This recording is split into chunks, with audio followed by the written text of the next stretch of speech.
আহলে সুন্নাত ওয়াল জামাত আগেও ছিল, এখনো আছে, আগামীতেও থাকবে। আহলে সুন্নাত ওয়াল জামাত এমন একটা জামাত, এই জামাত ছাড়া আজ পর্যন্ত কোনো মা ওলির জন্ম দিতে পারে না। নবী ছাড়া ওলি হওয়া যায় না, নবীর গোলামি ছাড়া ওলি হওয়া যায় না। কথা কন না কেন? হযরত ওমর নবী দিয়ে আল্লাহকে এমন ভাবে চিনলেন, আল্লাহকে এমন ভাবে মানলেন। হায় হায়, মুসলিম মিল্লাতের সেনা প্রধান মিশরের আমর ইবনুল আস তিনি চিঠি লিখলেন, আমিরুল মুমিনিন, এখন আমি কি করব? আপনি একটা পথ আমাকে বাতলাই দেন।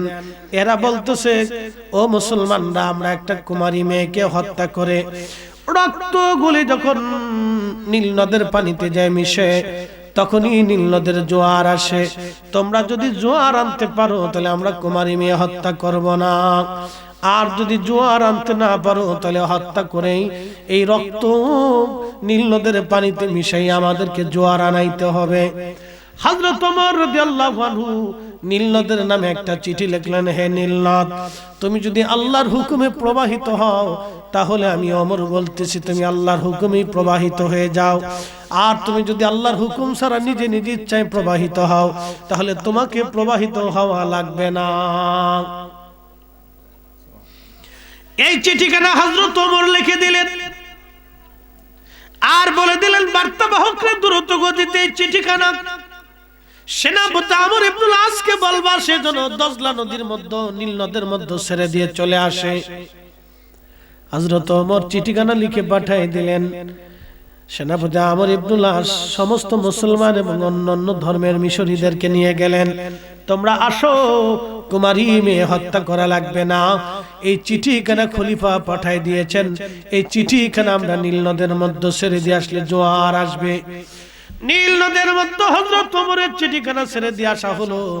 আজকে প্রায় 1400 বছর পার হয়ে যায়, আজও পর্যন্ত নতুন করে জোয়ার আনার জন্য কোন কুমারী মেয়ে হত্যা করা লাগে নাই, কোন চিঠিও আর আদান প্রদান করা লাগে নাই। একবার জোরে বলা যাবে কি আল্লাহু আকবার? এখন বলেন, মুসলমান হওয়ার আগে ওমরের এই দাম ছিল? কথা কর না কেন? ছিল। তার মানে এই দামটা ওমর নবীর গোলামির মাধ্যমে পাইছে। এই কি কথা কর না কেন? এই মর্যাদাটা ওমর আর নবীর গোলামির মাধ্যমে হয়েছে। রাসূলুল্লাহর গোলামির মাধ্যমে এই মর্যাদা ওমরের হয়েছে। সাহাবীরা নবী চিনেছে, আল্লাহ চিনেছে নবী দিয়ে। এইজন্য আমরা সুন্নিরা বারবার আপনাদেরকে রাসূলের কদমের দিকে ফিরেই নিয়ে যাই, নবীর কদমের দিকে আপনাদেরকে মুহতাজ করে দিই। যার রাসূলের কদমে, যেই কদমে গেলেই মকবুলিয়াত হবে, যেই কদমে গেলেই ইবাদত মঞ্জুর হবে, যেই কদমে গেলেই দোয়া মঞ্জুর হবে, যেই কদমের মুহতাজ হলে আপনার ইবাদত তাহাজ্জুদ মঞ্জুর হবে, যেই কদমের মুহতাজ হলে আপনার দুরূদ মঞ্জুর হবে, যেই কদমের মুহতাজ হলে আপনার নামাজ মঞ্জুর হবে, যেই কদমের মুহতাজ হলে আপনার জিন্দেগি মঞ্জুরিয়ত হবে। সাহাবে کرام জিজ্ঞেস করলেন, ইয়া আমিরুল মুমিনিন, কি চিঠি লিখলেন যে নীল নদের জোয়ার আসলো? বলে, আমি নীল নদকে বলছি আল্লাহর নামের পরে, হে নীল নদ, তুমি যদি আল্লাহর হুকুমে প্রবাহিত হয়ে থাকো তো আল্লাহর হুকুমে প্রবাহিত হয়ে যাও, আর যদি আল্লাহর হুকুমের বাহিরে নিজের ইচ্ছায় প্রবাহিত হও তাহলে তোমাকে প্রবাহিত হতে হবে না, তোমাকে আমাদের দরকার নেই। নীল নদ কার হুকুমে প্রবাহিত হয়? আল্লাহর। একসাথে বলতে হবে, কার? আল্লাহ।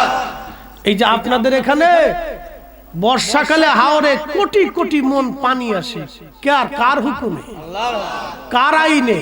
আল্লাহর। শীতকালে এই পানি আনতে পারবেন? বাংলাদেশের কেন, ভারতবর্ষের সমস্ত মেশিন সেট করে দিলে ওই পানি আনা সম্ভব হবে না। বিনা মেশিনে, বিনা প্রচেষ্টা বর্ষাকালে এই পানি আল্লাহ কোটি কোটি মন পানি দিয়ে দিচ্ছেন। আল্লাহর আইনে আসে, আল্লাহর হুকুমে আসে, এখানে আমাদের কোনো হাত নাই। এখন শীত পড়তেছে, কার আইনে? পৃথিবীর সমস্ত সরকার যদি চেষ্টা করে বাংলাদেশে হিটার এনে লাগাই দেয়, এখানে শীত থামাইতে পারবে না। কি কথা কন না কেন? তাহলে শীত কার আইন? আল্লাহর আইন। এটা আপনাকে বুঝতে হবে, এটা আল্লাহর আইন। আল্লাহর কোরআনের জন্য বলল, আলাম তারা আন্নাল্লাহা ইয়াসজুদু লাহু মান ফিস সামাওয়াতি ওয়া মান ফিল আরদ। নবী গো, আপনি কি দেখেন না আসমান জমিনের ভিতরে যাহা আছে সব আমি আল্লাহকে সিজদা দেয়। আশ-শামসু ওয়াল কামারু ওয়ান নুজুমু ওয়াল জিবালু والشجر والدواب وكثير من الناس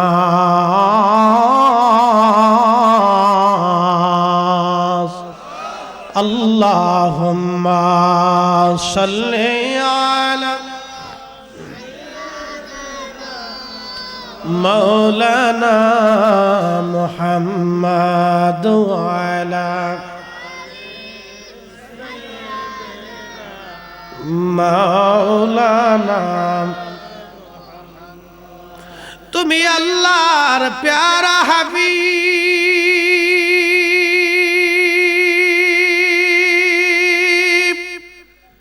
তোমার তুলনা নাই কেউ আর, তোমার মতো আকাশ ভ্রমণ করে নাই কোনো পয়গম্বর। আল্লাহুম্মা সাল্লি আলা মাওলানা মুহাম্মাদ ওয়া আলা আলি সাইয়্যিদিনা।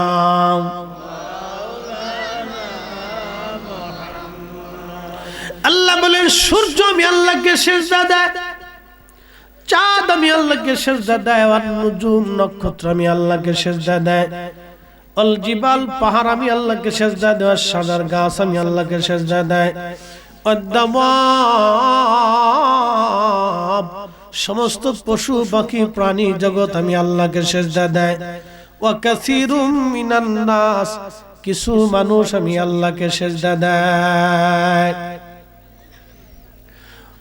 নবীর উম্মত, আজমেরীগঞ্জের মুসলমান, নোয়াহাটি এলাকার মুসলমান, শিবপাশার মুসলমান, ভালো করে আপনারা শুনে যাবেন। সমগ্র সৃষ্টিগুলি আল্লাহর আইন মেনে মেনে চলে, আল্লাহর আইন তারা মেনে চলে, এক চুল পরিমাণ আল্লাহর আইনের বাহিরে তারা যায় না। আশ-শামসু ওয়াল কামারু বিহুসবানি والنجم والشجر يسجدان। সূর্য তার নিজের কক্ষপথে চলে, চাঁদ তার নিজের কক্ষপথে চলে, এটা আল্লাহর ইশারা, আল্লাহর আইনে চলে, ও আল্লাহর আইনের বাইরে যায় না। ওয়ায়ুনাজ্জিলুল গায়স, বৃষ্টি নাজিল হয় আল্লাহর হুকুমে, ও আল্লাহর আইনের বাহিরে যায় না, ও আল্লাহর সীমানার বাহিরে কখনো যায় না। একমাত্র মানব যে এবং জিন, দুইটা জাত আল্লাহর আইনের বাহিরে চলে যায়, ও আল্লাহর আইন মানতে চায় না। একমাত্র মানুষ এবং জিন, এই দুটা জাতি আল্লাহর আইনের বাহিরে চলে যায়। এই জন্য আল্লাহর কোরআন বলে, ইয়া মাশারাল জিন ওয়াল ইনস, এ মানুষ এবং জিন জাতি, ইনইসতাতাতুম আন তানফুযু মিন আকতারিস সামাওয়াতি ওয়াল আরদি ফানফুযু লা তানফুযুনা ইল্লা বিসুলতান। এ মানুষ আর জিন, আমি আল্লাহর আইন যদি তোমাদের ভালো না লাগে, আমি আল্লাহর বিধান যদি ভালো না লাগে, আমার রাসূলুল্লাহর তরিকা যদি ভালো না লাগে, আমার নবীর গোলামি যদি তোমাদের ভালো না লাগে, আমি আল্লাহর আসমান জমিন জগতের বাহিরে তোমরা চলে যাও। তবে শুনে রাখো, আমি আল্লাহর সালতানাতের বাহিরে কোথাও সালতানাত তুমি পাবে না। পালানোর কোন রাস্তা আছে? পালানোর কোন রাস্তা আছে? আল্লাহর কোরআন চ্যালেঞ্জ করে দিচ্ছে, যাও, চলে যাও, যাও, চলে যাও। যদি পারো তো চলে যাও। অসম্ভব কেউ পারে না, আর কেউ পারবে না। এরপরে আল্লাহর কোরআন বলল ফাবি আইয়ি আলাই রাব্বিকুমা তুকাযিবান। ও মানুষের জিন বলো, আমি আল্লাহর কোন কোন নিয়ামত আছে তুমি অস্বীকার করবা? বলেন আল্লাহর দেয়া কোন নিয়ামত অস্বীকার করার কোন সুযোগ আছে? আজমেরীগঞ্জের মুসলমান, আপনারা বারবার বলেছেন হুজুর বেলালের ওয়াজ শোনাবেন, আপনাদেরকে বেলালের ওয়াজ শুনিয়ে যাব। মুক্তাসার একটু মনোযোগ দেন। নবীর 1,00,000 সাহাবীদের মধ্যে একজন সাহাবী, তার নাম হযরতে বেলাল। অ্যাটেনশন, মনোযোগ দেন। বলছিলাম নবীর মোহাব্বত ছাড়া আল্লাহর দরবারে কোনো মঞ্জুরিয়াত নাই। বেলালের কোনো শিক্ষাগত যোগ্যতা ছিল না, তিনি একজন কৃতদাস ছিলেন। অর্থনৈতিকভাবে খুবই দুর্বল এবং খুব অভাবী ছিলেন। বংশীয় কোনো সন্তান না।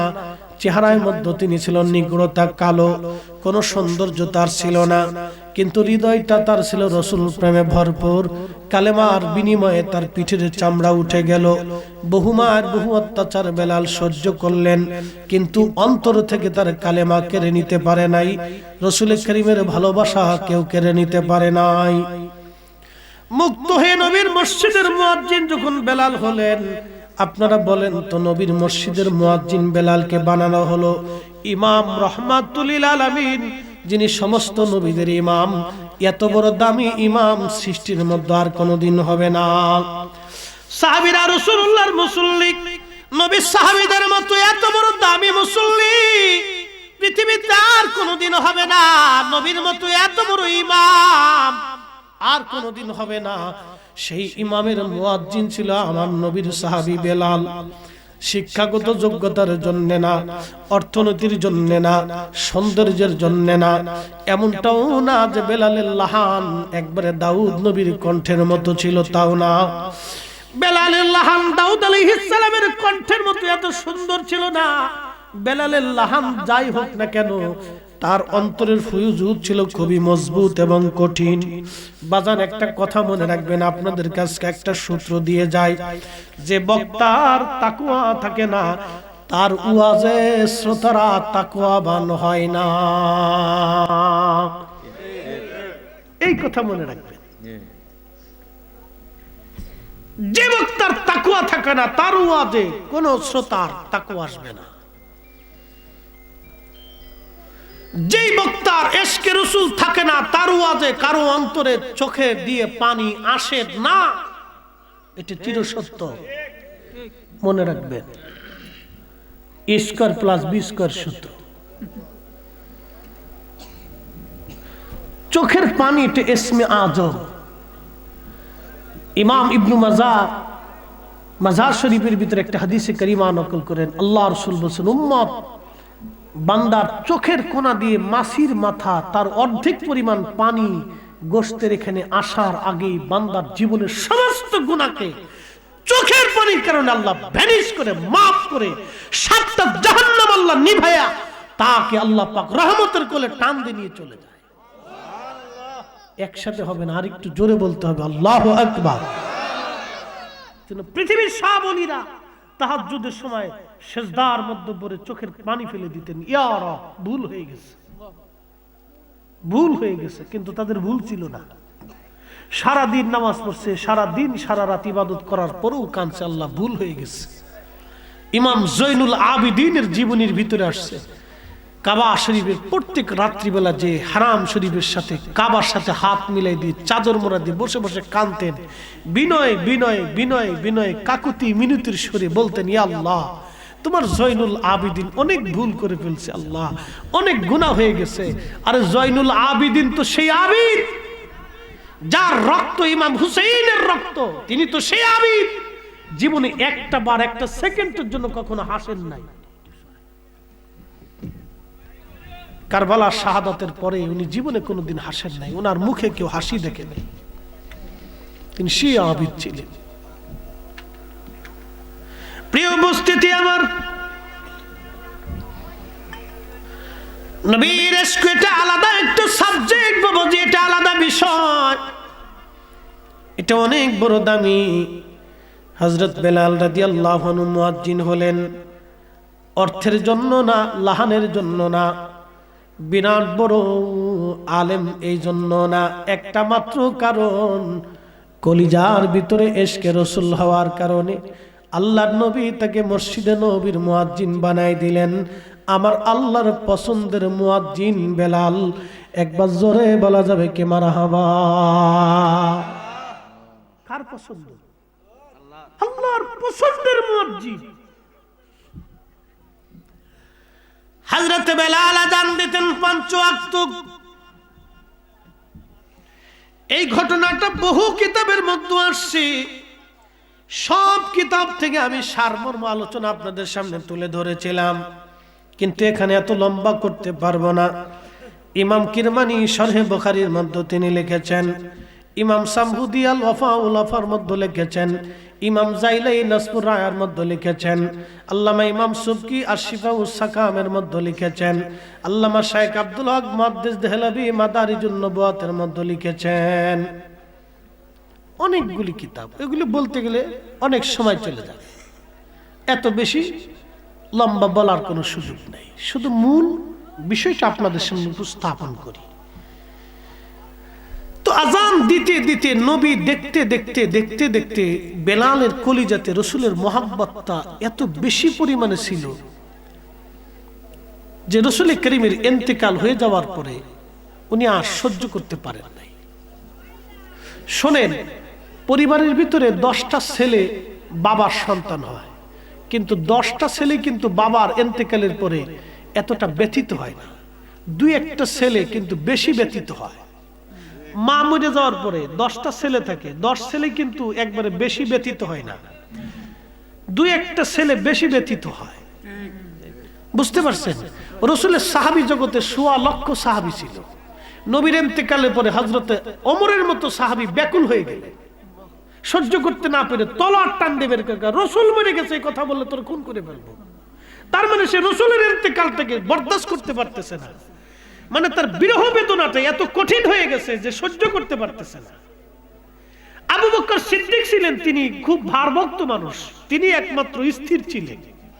তার মানে এটা না যে ওনার মহব্বত কম ছিল, ওমরের মহব্বত কম ছিল, বিষয়টা এরকম না। মহব্বত সবারই ছিল, কিন্তু কেউ সহ্য করতে পারতেছে, কেউ পারতেছে না। বুঝতে পারছেন? কেউ এটাকে ওজন ধরে রাখতে পারতেছে, কেউ পারতেছে না। ফ্যামিলির বড় ছেলে, মা মরে গেছে, ছোট ছেলেটা কাঁদতে কাঁদতে অস্থির, কিন্তু বড় ছেলেটা কাঁদতেছে না বেশি, কারণ বড় ছেলেটাকে ধৈর্য ধরতে হবে, তাকে ধৈর্য ধরতে হবে। তারা সবাই বুঝাইতেছে তুমি ধৈর্য না ধরলে ছোটরা পাগল পারা হয়ে যাবে, কিন্তু ছোট ছেলেরা কেউ মানাইতে পারতেছে না, কারণ ছোট ছেলেটারে মা বেশি আদর করছে, সময় বেশি দিছে, ওর ওই মার স্মৃতিগুলি আর সহ্য করতে পারতেছে না। এটা আলাদা সাবজেক্ট। প্রেমের বিষয়ে বাপ কোনো মাসালা হয় না, আর দলিল হয় না। কি কথা কর না কেন? রাসূলের ইশকে প্রেমে দলিল হয় না। বহু হাজী নবীজির রওজা মুবারক দেখলে সালামটা দিয়ে চলে যায়, আবার বহু হাজী কাঁদতে কাঁদতে অস্থির হয়ে যায়। এটা হলো অন্তরের প্রেম, এটা দলিল দিয়ে হয় না বাপ, এটা ভালোবাসা হৃদয় থেকে আসে, এটা দলিল দিয়ে বুঝাইতে পারবো না। আমি যেদিন মদিনার থেকে ফিরে আসি সেদিন আমি নিজেকে স্থির রাখতে পারি না, আল্লাহর কসম করে বলি, আমি নিজেকে কন্ট্রোল করতে পারি, আমি কন্ট্রোলহীন হয়ে গেছিলাম যে আমি কি করে রসুলের কদম থেকে ফিরে যাব। আরে ইমাম মালিক 80 বছর নিজেকে কন্ট্রোল করতে পারে নাই, 80 বছর কোনোদিন জুতাই পরে নাই। একসাথে বলবেন আল্লাহু আকবার। এটা অন্তর থেকে আসে, এটা দলিল দিয়ে হয় না। তো বেলাল রাদিয়াল্লাহু আনহু এরকম নিজেকে এতটাই ব্যাকুল হয়ে গেলেন যে উনি আজান বন্ধ করে দিলেন। পৃথিবীর অধিক সিরাতবিদ লেখছেন যে উনি আজান বন্ধ করে দিলেন, নবীর ইন্তেকালের পরে আর আজান দেন নাই। ইমাম জাইলি লেখছেন নবীর ইন্তেকালের পরে আর আজান তিনি দেন নাই। ইমাম কিরমানি শরহে বুখারীতে লেখছেন নবীর ইন্তেকালের পরে উনি আর আজান দেন নাই। বহু সাহাবী ওনাকে আজানের জন্য রিকোয়েস্ট করছে, উনি বলছেন আমার দ্বারা সম্ভব, আমি আর বরদাস্ত করতে পারতেছি না। তার মানে এটা না যে অন্য সাহাবীর মহব্বত ছিল না, মানে উনি উনার ইশকে রাসূলটাকে উনি সহ্য করতে পারতেছে না, এটা বরদাস্ত ওনার হচ্ছে না। উনি লোড নিতে পারতেছে না। এটা হতে পারে। প্রিয় উপস্থিতি আমার,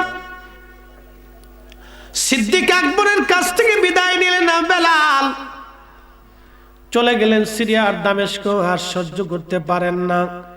দেখবেন মা যদি মরে, সন্তান মারা গেলে মা সন্তানের কবর দেখে দূরে দূরে বসে বসে মা কান্দে। অনেক সন্তান মারা গেলে দেখবেন মা কবরের অদূরে বসে বসে কাঁদতেছে। সন্ধ্যার সময় মা কান্দে, সকালবেলা মা কান্দে। পৃথিবীর সব মানুষ কবরের পাশ দিয়ে হেঁটে চলে যায়, কিন্তু মা কবরের দিকে তাকায় তাকায় বসে বসে কান্দে। কারণ মা সন্তানকে কলিজার ভিতর থেকে ভালোবাসে। নবী সাহাবী বেলাল কলিজার ভিতর থেকে এমন ভাবে ভালোবাসতো, উনি সহ্য করতে না পারে রওজা শরীফ দেখলে কান্দে, নবীজির মিম্বর দেখলে কান্দে, রিয়াজুল জান্নায় বসে বসে কান্দে। মানে এই বিরহ বেদনা উনার আর সহ্য হইতেছিল না, বিদায় উনি আবু বকরের কাছ থেকে বিদায় নিয়ে রওনা হয়ে চলে গেলেন। সুদূর মদিনার থেকে সিরিয়ার দামেস্কে চলে যাওয়ার পরে, বহুদিন পার হওয়ার পরে আল্লাহর নবী তার স্বপ্ন দেখে, বলেন কিরে বেলাল, তুমি আমার সঙ্গে কেমন জুলুম শুরু করছো বেলাল, কেন তুমি আমার জিয়ারতে আসো না? চিৎকার মেরে বলেন না ইয়া রাসূলুল্লাহ। একটু বুঝেন তো, একজন সাহাবী রাসূলুল্লাহকে কি পরিমাণে ভালোবাসা দিলে। আমার নবীজি তাকে ডাকতে গেছে স্বপ্নে, বেলাল বেলাল আসো, আমি নবীর জিয়ারতে তুমি আসো। কেন তুমি আমার সঙ্গে জুলুম শুরু করছো বেলাল, কেন তুমি আমার জিয়ারতে আসো না? আল্লাহর নবী তার স্বপ্ন ডাকলেন। বুঝতেই তো পারছেন রাসূল স্বপ্নে ডাকতে গেছে, বেলাল কেন আমার জিয়ারতে আসো না? নবীর সাহাবী পাগল পারা হয়ে গেলেন। সুদূর দামেস্ক থেকে রওনা দিয়ে মদিনাতে আসছে। রওজা শরীফ তখন কাঠের জালি দিয়ে ঘিরে রাখা ছিল। রওজা মুবারকের মধ্যে পড়ে বেলাল গড়াগড়ি খেয়ে কান্না করতেছিল। আহা, হযরতে বেলাল নিজেকে স্থির রাখতে পারতেছিলেন না। হযরতে বেলাল কান্দে। আহা, বিনয়ে বিনয়ে বেলাল কাঁদতেছিল, হুজুর আমি আসছি। গোলামকে আসতে বলেছিলেন, গোলাম হাজির হয়ে গেছে। একজন আশিক রসুলের রওজা মোবারক দেখলে কেমন কান্না করে, মদিনায় গেলে আপনারা বুঝতে পারবেন। কত আশিকে রসুল রওজা মোবারক দেখে দেখে দূরে নিবৃতে বসে বসে কাঁদতে থাকে। এই কান্নার কোনো দলিল নাই, এই ভালোবাসার দলিল লাগে না, এটা দলিল ছাড়া ভালোবাসা। কথা বলেন ঠিক কিনা? ভালোবাসার দলিল নাই, এটা দলিল দিয়ে হয় না। আল্লাহর নবী সাহাবী কান্দে। নতুন মুয়াজ্জিন আসছে, এসে দেখে নবীর মুয়াজ্জিন বেলাল উপস্থিত। সারা মদিনায় সংবাদ হলো। সাহাবীরা এসে দেখতেছে মদিনায় নবীর মুয়াজ্জিন উপস্থিত। সব সাহাবী ভরে গেল। সাহাবীরা অনুরোধ করলো, বেলাল আজান দাও। বেলাল আজান দেয় না। তার মানে বিষয়টা বেলালের বিয়াদবি না। অনেকে হয়তো বলবে এটা বেলাল সাহাবীদেরকে অগ্রাহ্য করেছে, বিয়াদবি করেছে। ডাহা মিথ্যা কথা। এটা বেলালের বিয়াদবি না, এটা বেলালের ইশকে রাসূলের ভালোবাসা। বেলালের একটাই বক্তব্য, আমি সহ্য করতে পারতেছি না, নবী নাই, আমি কি করে আজান দিব? আমি কারে আজান শোনাবো? কে আমার আজানের ইমামতি করবে? এটা একটা প্রেম, এটা আমি বুঝাইতে পারতাম না। বেলাল রাদিয়াল্লাহু আনহু ইশকে রাসূলে ফানা ছিলেন। ফানা নামের আগে আশিকে রাসূল এমনি হইছে না, এমনি আশিকে রাসূল হয় নাই। ইশকে রাসূলে এরকম ফানা ছিলেন যে উনি নিজেকে কন্ট্রোল করতে পারতেছেন। আপনি বুঝতে পারতেছেন যে রাসূলুল্লাহ তাকে স্বপ্নে দাওয়াত করতেছে, তুমি কেন আসো না আমার জিয়ারতে? আসো তুমি আমার জিয়ারতে। তো নবী ডাকার পরে রওজা শরীফে যাওয়ার পরে একজন আশিকের হালত কি হতে পারে বলেন তো আপনি? আপনি তো নিজেকে বাঁচাইতে পারতেন না, সে তো বেঁচে রয়েছে তখন। আপনি আমি হলে নিজেকে কন্ট্রোল করতে পারতাম না, আমরা বেহুশ হয়ে যাইতাম। কারণ আমাদের ধৈর্য কম। তারা রাসূলের আশিক ছিল, ধৈর্য ছিল। তো ওই পরিস্থিতিকে নিজেকে কন্ট্রোল করে নিচ্ছে। সাহাবে کرام বলতেছে, বেলাল রে, তোমার সেই আজানটা শুনি না, একটু দাও না আজান। কিন্তু বেলাল আজান দেয় না। সাহাবীরা অনেকে বলল, বেলাল আমাদের কথা আজান দিবে না, হাসান আর হুসাইন আসেনি। কারণ তারা ছোট মানুষ, রাসূলের দৌহিত্র, নবীজি তাদেরকে কোলে করে আদর করতেন, চুমা খাইতেন, ভালোবাসতেন। বেলাল রাদিয়াল্লাহু আনহু হাসান হুসাইনকে ডেকে নিয়ে আসা হলো। ওনাদের দুইজনকে দেখে রওজা শরীফ থেকে উঠে বেলাল ইমাম হাসানের বুকের মধ্যে মাথা ঠেকে একবার কান্দেন, আবার ইমাম হুসাইনের বুকের মধ্যে মাথা ঠেকে কাঁদতেছিলেন। বেলাল কান্দে, সাহাবীরাও কাঁদতে লাগছে। কারণ ইমাম হাসান দেখতে আমার নবীর মতো দেখা যাইতো। আল্লাহ রাসূলের সুন্দর চেহারা দুই ভাই পেয়েছিলেন। আল্লাহ নবী যাদেরকে চুমায় চুমায় আদরে আদরে যাদের জিন্দেগি ভরিয়ে দিয়েছেন, দুই দৌহিত্র এসে যখন বেলালকে বলল, নবীর মুয়াজ্জিন, নানার মুয়াজ্জিন, তুমি নানারে যে আজান শুনাইতা, আজকে সেই আজান আমাদেরকেও শোনাও। কতদিন হলো তুমি আজান দাও না। বেলাল আর স্থির থাকতে পারেন নাই, দৌড়ায় চলে গেলেন আজান দেওয়ার জন্য। সেই মহিলার সাদ বনু নাজ্জার গোত্রে সাদের উপরে দাঁড়ায় বেলাল আজান দেয়। আজান যখন শুরু করলেন, আল্লাহু আকবার, আল্লাহু আকবার, আল্লাহু আকবার, আল্লাহু আকবার, সারা মদিনায় আজান ছড়িয়ে পড়ল। বেলাল রাদিয়াল্লাহু আনহুর আজান শোনার সঙ্গে সঙ্গে মদিনার ঘর থেকে সাহাবীরা বের হয়ে দৌড় হয়ে চলে আসছে, মহিলারা বের হয়ে আসতেছে। আশহাদু আল্লা ইলাহা ইল্লাল্লাহ বলে যখন বেলাল ডাক দিয়েছে, মদিনার ঘর থেকে সব বের হয়ে দৌড় মারছে। একটা আওয়াজ আসতেছিল, ইমাম সুবকি আর শিফাউস সাকামের মধ্যে লিখেছেন, নবী কি আসেনি, নবী কি আসেনি। আল্লাহু আকবার। কি কঠিন পরিস্থিতি মদিনার ভিতরে হয়েছিল ওই সময়। ফজরের রক্ত সব ঘর থেকে বের হয়ে পাগল পারা হয়ে দৌড়ে আসতেছে। তোর বেলালের আজানের ফয়জুত কত কঠিন ছিল, ইশকে রাসূল কত কঠিন ছিল, একসাথে বলা যাবে না। আল্লাহু আকবার। মহিলারা পর্যন্ত, বাচ্চারা পর্যন্ত স্থির থাকতে পারে না, সবকে কাঁদতেছিল, গুনগুন করে কাঁদতেছিল। কান্নার আওয়াজে মদিনা ভারী হয়ে গেল। এটা আমি আপনাকে দলিল দিয়ে বুঝাইতে পারবো না। সারা মদিনার ভিতরে কান্নার রোল এত পরিমাণে হলো, এত পরিমাণে কান্নার রোল, নবীর ইন্তেকালের পরে আর এইভাবে কেউ কান্না করে নাই। বেলাল রাদিয়াল্লাহু তাআলা আনহু আজান দিচ্ছিলেন, মদিনার ঘর থেকে সাহাবীরা বের হয়ে রওজা শরীফে মসজিদে নববীতে এসে তারা ভিড় জমায়ে ফেললো। একটাই বাক্য, নবী ফিরে আসছেনি, নবী আসছেনি, নবী আসছেনি, নবী বুঝি ফিরে আসছি। এই কথা সেই দিন সাহাবীদের আওয়াজ আসতেছিল। আহা, সারা মদিনায় কান্নার রোল পড়ে গেল। মদিনার মানুষ কাঁদতেছে, নবী বুঝি ফিরে আসছে রে, নবী বুঝি ফিরে আসছে। হযরত বেলালের আযানের আওয়াজ যখন আসছে, আশহাদু আন্না মুহাম্মাদার রাসূলুল্লাহ,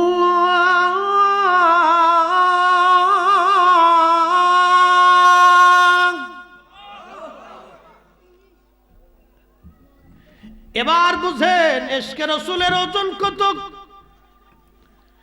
পৃথিবীতে কারো আজানে পৃথিবীর মাটি কাঁপে না, আর কারো আজানে পৃথিবীর মাটি কাঁপবে না। একজনের আজানে পৃথিবীর মাটি কাঁপলো, তিনি হযরতে বেলাল। যখন আমার রাসূলের নামের টান দেয়া হলো, সাথে সাথে মদিনার মাটিগুলি থরথর থরথর করে কেঁপে উঠছে। চিৎকার মেরে বলবেন কি আল্লাহু আকবার। হে রাসূল, তোমায় ভালোবাসি, অন্তরে শুধু মুখে নয়, জান্নাতের আশায় নয় হে রাসূল, জাহান্নাম কেউ ডরি না। জান্নাতের আশায় নয় হে রাসূল, জাহান্নাম কেউ ডরি না। তোমায় পাওয়ার আশায় মন ছুটে যায় মদিনায়, তোমায় পাওয়ার আশায় মন ছুটে যায় মদিনায়। এ আশিক দিদার দাও না, আর দূরে থাকিও না। এ আশিক দিদার দাও না, আর দূরে থাকিও না। হে রাসূল তোমায় ভালোবাসি, অন্তরে শুধু মুখে নয়, জান্নাতের আশায় নয় হে রাসূল, জাহান্নাম কেউ ডরি না।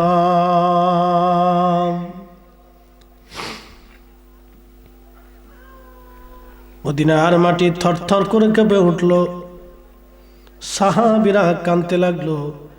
নবীর ইন্তেকালের পরে কোনদিন আর বেলাল আজান দেন নাই।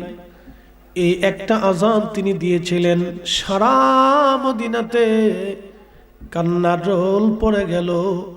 মদিনার হাজার হাজার মানুষ সেই দিন কেঁদেছিল। এমন কান্দন নবীর ইন্তেকালের পরে আর কোনো দিন কেউ কান্না করে নাই মদিনাতে। আহা, নবীর আশিক বেলাল অজ্ঞান হয়ে পড়ে গেলেন। ও আজমেরীগঞ্জের মুসলমান, আর একটা আজান বেলাল বাইতুল আকসায় দিয়েছিলেন। ওমর রাদিয়াল্লাহু আনহু বাইতুল আকসা দখল করার পরে একটা আজান বেলাল বাইতুল আকসাতে দিয়েছিলেন। হযরত ওমর তাকে বহু অনুরোধ করলেন। আবু দারদা রাদিয়াল্লাহু আনহু অনুরোধ করলেন। বেলাল আজান দিতে চায় না, বলে নবী নাই, আমি কারে আজান শোনাবো? হযরত ওমর বললেন, বেলাল রে, যে আজানটা মদিনায় দিলা, একটা আজান তুমি বাইতুল আকসায় দিয়ে যাও। সেই দিনও বেলালের আজানে সাহাবীরা পাগল পরা হয়ে কেঁদেছিল, এমনকি খ্রিস্টানরা পর্যন্ত কাঁদছিল। আহা, বেলালের আজানের ফুয়ুজুত এতই কঠিন ছিল, এতই হৃদয়গ্রাহী। নবীর স্মৃতিগুলি সাহাবীদের মধ্যে ভেসে আসতো আজানে। আল্লাহ এই দুইটা আজান নবীর ইন্তেকালের পরে বেলাল দিয়েছিলেন, আর কখনো তিনি আজান দেন নাই। এই বিরহ বেদনা নিয়ে চলে গেলেন, আর কোনোদিন বেলাল মদিনায় ফিরে আসেন নাই। এটা রাসূল করিমের সাহাবীদের ইশক। এক একজনের ভালোবাসা এক এক ধরনের ছিল। হযরত গসলুল মালায়েকা হামজালা উহুদে চলে গেলেন বিনা গোসলে। একসাথে বলা যাবে না আল্লাহু আকবার? বলেন, দলিলে না ভালোবাসায়? ভালোবাসায় চলে গেছে। এগুলো আলাদা বিষয় বাপ, এগুলো দলিল দিয়ে হয় না। ইশকে রাসূলটা সম্পূর্ণ আলাদা সাবজেক্ট, এগুলো দলিল দিয়ে হয় না। আল্লাহ আমাদেরকে রাসূলের আশিক হওয়ার তৌফিক দিক। সকলে বলে না আমিন। মুহতারাম, একটা কথা আপনাদেরকে বলে দিয়ে যাই, সবসময় রাসূলুল্লাহ সাল্লাল্লাহু আলাইহি সাল্লামের ইজ্জতের পক্ষে থাকবেন, আল্লাহর হাবিবের শানের পক্ষে থাকবেন, শানের বিরুদ্ধে যাবেন না। চুল পরিমাণ নবীজির শানের বিরুদ্ধে কখনো যাবেন না। নবীর ইজ্জতের পক্ষেই সবসময় থাকবেন।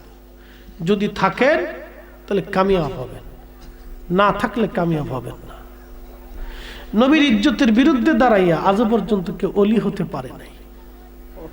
হুজুর গাউসে পাকের মতো মহান হাস্তিরা রওজা শরীফে মাথা নত করে থরথর করে কাঁপতেন, ভয় পাইতেন। দরবারে মুস্তাফা থেকে কেউ যদি বিতাড়িত হয়, আল্লাহর দরজা তার জন্য বন্ধ।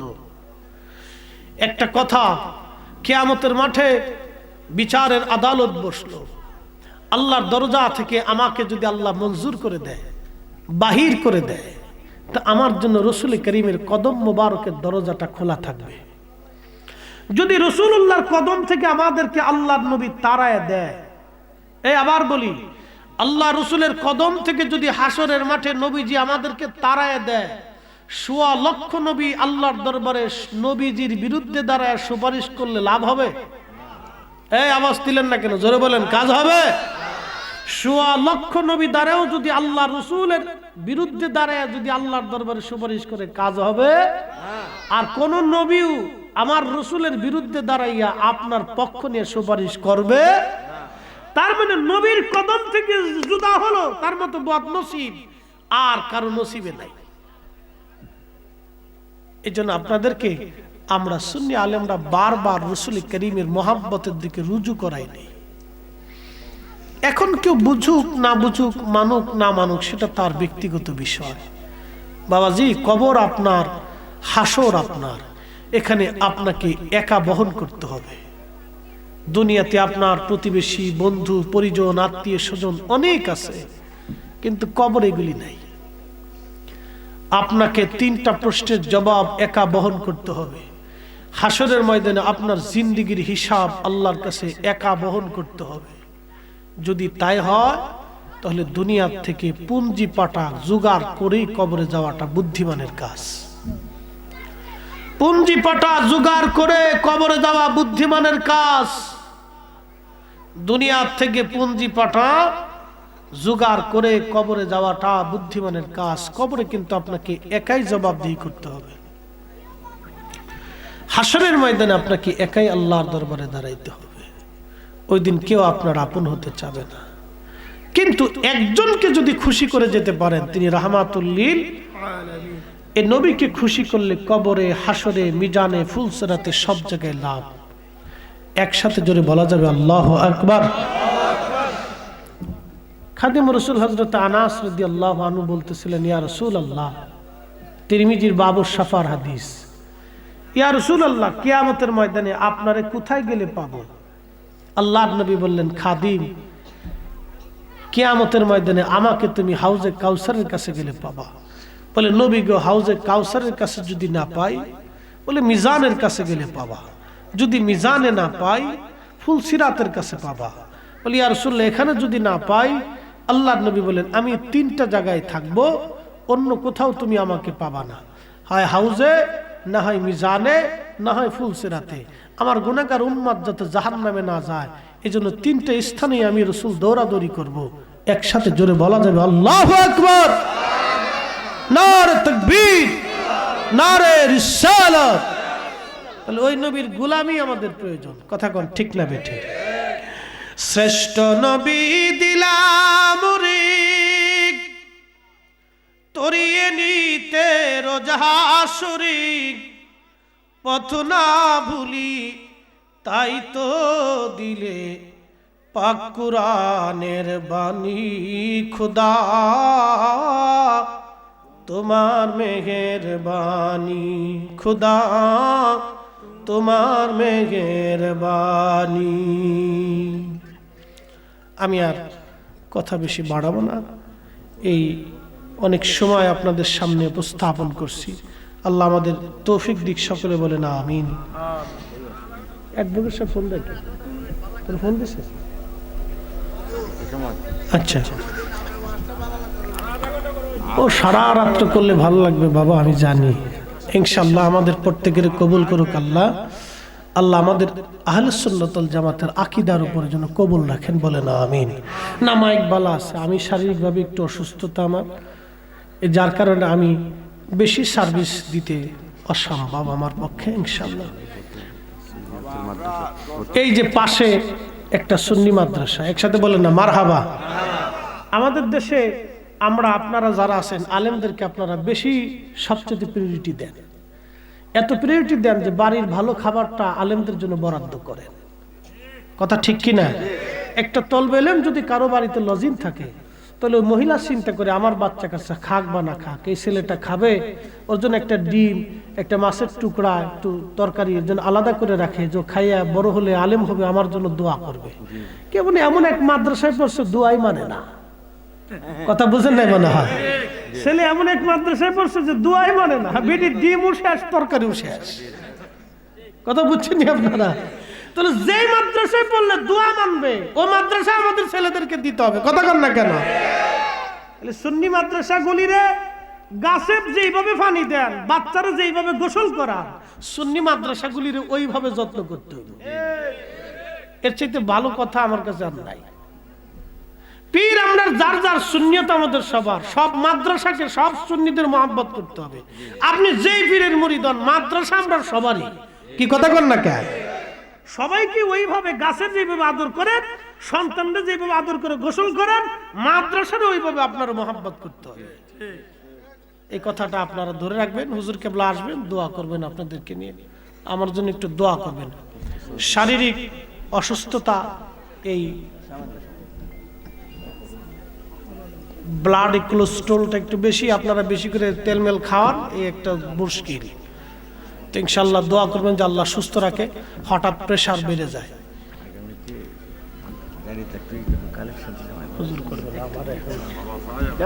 এখন আর আমাদের প্রেশার দিয়ে না। তো ইনশাল্লাহ আমার জন্য দোয়া করবেন। হুজুর আসবে তাবার কাছে, হুজুর আপনাদেরকে দোয়া করবেন ইনশাল্লাহ। একটা লোক উঠবেন না, হুজুর আমি দোয়া করলে মাহফিলটা ভেঙে যাবে, হুজুরই দোয়া করবে। একজন দোয়া করুক, এটাই সবচেয়ে বেটার হবে। আল্লাহ সকলকে কবুল করে, আমিন, আল্লাহুম্মা আমিন। একটু আগে দিলে বললো ভালো হতো, কালেকশনের ওয়াজ আলাদা।